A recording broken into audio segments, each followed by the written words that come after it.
lateral grip off the turns. That's the feedback he's given to that team, guys. Caution is out. Contact over in turn 2. How about that? Oh, big pretty heavy. Austin Hill, the 02 truck. The 52 of Stuart Friesen got some damage in that as well. There's Wendell Chavis in the 49. See the damage to the left rear of that Chevrolet truck. Those guys all back around the 19th, 20th, 21st spot.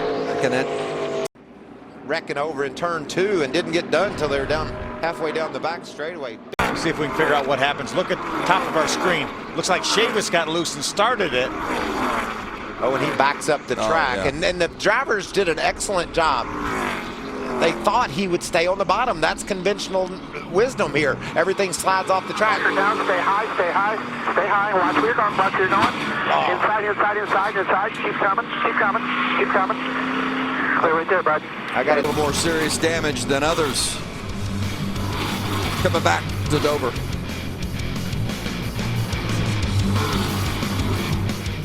Inside 98, top clear. Outside now, 3 men. 3 men. Oh, there it goes. And Christopher Bell is into the wall. Left rear. Hang on to lock her down. Lock her down. Right onto the pit lane. Second in points. Bell started, well, that restart, he started from the 4th position and had slipped 7 spots back. And that tire goes down, crashes from 11th. Hard to build really fast Tundras. I had a really good JBL Tundra today. I'm sorry to those guys. I should have got it into pit road there and got it fixed. But I felt like we could hold on. We only had a couple more to the break and didn't work out. That's Christopher Bell, Vince. You know, I wonder if Bell maybe ran over some debris when that Cody Coughlin Stuart Friesen contact and issue had happened. Yeah, certainly possible, because as he said, that thing was, I think. Crew chief on this 24 truck here today. They're also missing the truck chief as well. So, and there he goes around for a spin, Michael. Yeah, that truck looked loose. Oh, it's. And there's Haley from 2nd place. The frustration of Ryan McKinney. Loose. Be interesting to see if there's any contact or maybe he just pushes it. Yeah. Just got loose there in the center, trying to get the power down. We talked about how these guys will get the power down in the center of the corner and then have to actually pedal back off the throttle to make the exit. Final lap of stage 2. Oh. And the caution is out, and it's big. It's the 75 of Kligerman. A lot of damage to the 8 of John Hunter Nemechek, too. I think I saw the 45 of TJ Bell maybe involved in that incident also. There's heavy damage Nemechek. for Joe Nemechek's truck driven. Bell, as mentioned, part of that incident. Be a wild shootout for this stage, and you can see just loose off the corner was John Hunter, and he collects Parker Kligerman. Yeah, nothing Parker did wrong at all. And then bam, TJ Bell runs in to the spinning Kligerman. This looked like Nemechek just got loose there on the restart when he gassed it up. Well, we saw the same thing with Justin Haley when he was battling. Really big play with Haley. You're exactly right. Back to Dover for the final. Not too long, that's for sure. We got one spinning out over here. First caution of the day. 39 of Ryan Sieg. That is amazing that he didn't get any more damage than that. I saw him heading straight into the outside wall at one point.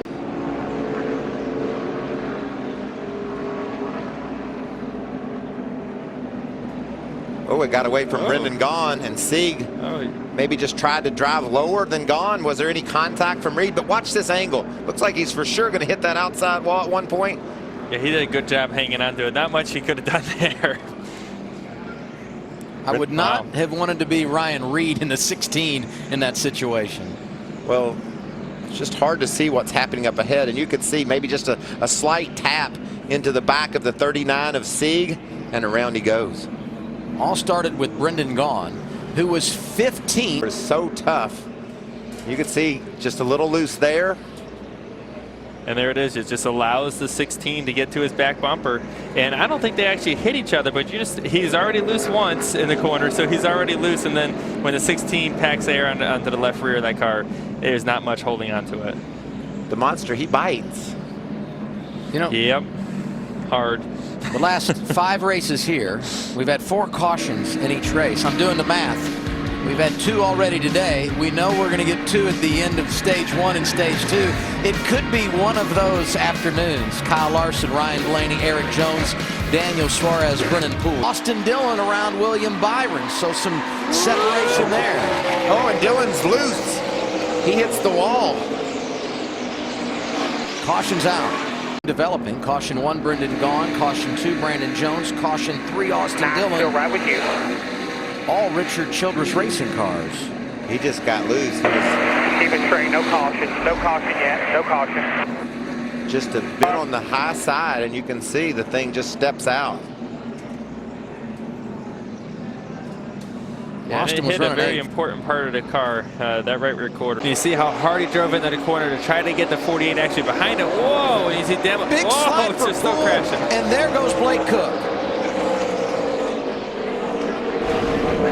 Taps the wall a couple of times with the nose of his race car. Our 10th caution of the afternoon with 65 laps to go. He was scored in the 18th position. And Poole goes around. Well, Poole makes a hell of a save right here. You see, he's all kinds of crossed up. And so does Hemrick, actually. And the third guy. The third guy spins out of Blake Cook, and I don't, the view doesn't show exactly where it was. Here's a better angle. You see, he's just trying to check up. I think he got in the back of Hemrick, and around he goes. That's just such just a tight spot on the racetrack. Ryan Sieg making his debut in the 83, usually driven by Corey LaJoie, spins in turn 2 to bring out the first caution of the day.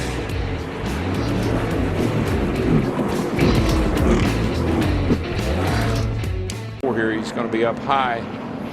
He's going to be on the bottom when it starts, but you can see the car right back here. It takes off and it hits the wall hard right here. Bam! Thank goodness for safer barriers.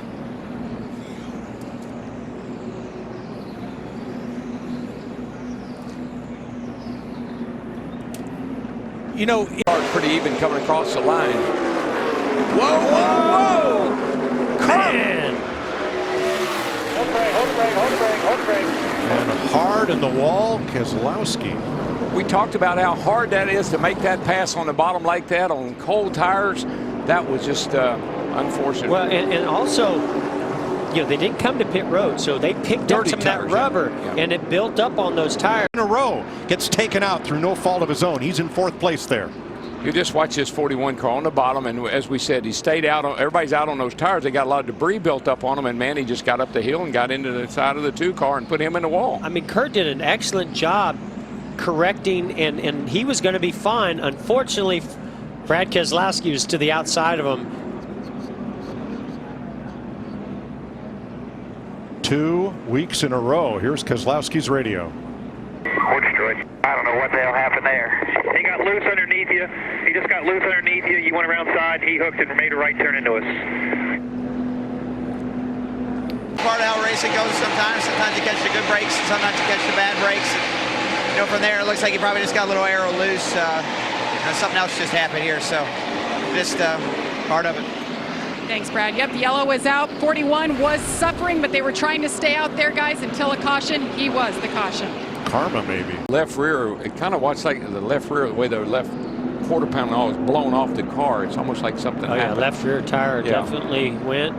Just shredded that tire and, of course, turned the car right around. You know, those are some of the things as a driver why you like that 5-minute clock, why you prefer to just be in the garage area instead of driving around with a wrecked race car, because something like this could happen when that sheet metal is hanging off the race car.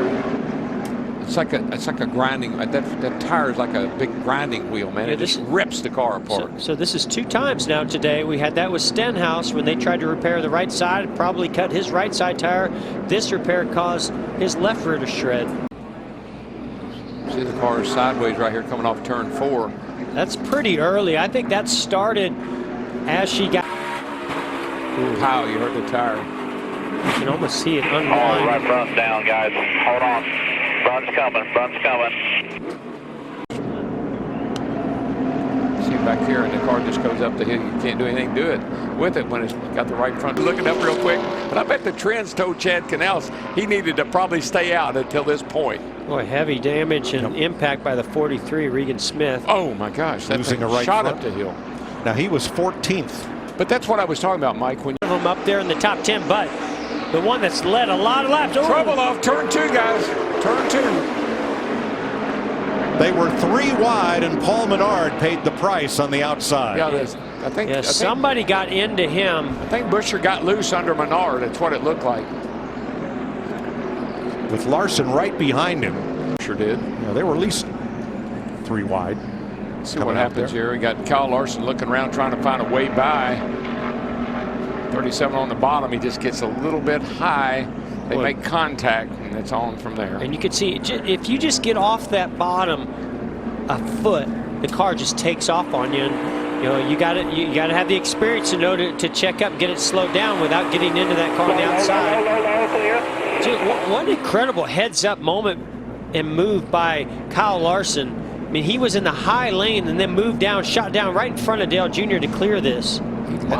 He might have seen that coming. It seems like he did. He might have seen that one coming. I think that was that Eric Jones, the red car that just scoots through on the outside? Maybe not. Things were heating up. First, here's what happened to David Reagan. Oh, you hear that tire, man, and that is hard lit. Whoa. That's You're all right, bud? Oh, yeah. Oh, that was a good one. That's multiple issues for both front row cars. Right. Oh. McMurray 3 wide. Wow, he's sideways. Oh, the wreck. No. Big The crash back straight away. Crashed. That'll be it. Big wreck going into 3. I mean, look at them. They're wrecking everywhere. I think they made it to the overtime line. Now NASCAR will have to look at video to determine whether the leader was at the overtime line or not before the caution. So many good cars. We're having great days here, all wadded up in the 3rd turn. Allmendinger destroyed. Dillon against the turn 3 wall. What a shame. Jones comes down pit road, completely wrecked. Watch Ty Dillon. He gets loose, then a little bit of contact between he and his teammate Ryan Newman. Hard contact, 77 and a 13 there. And then it's on. Yep, and he gets into the one. Is that McMurray down there? Allmendinger, Bain. See Larson right there. He gets a little loose, but it doesn't matter. Big impact from the 77 of Eric Jones. So many and the 13 cars of Ty all Dillon. on top of each other.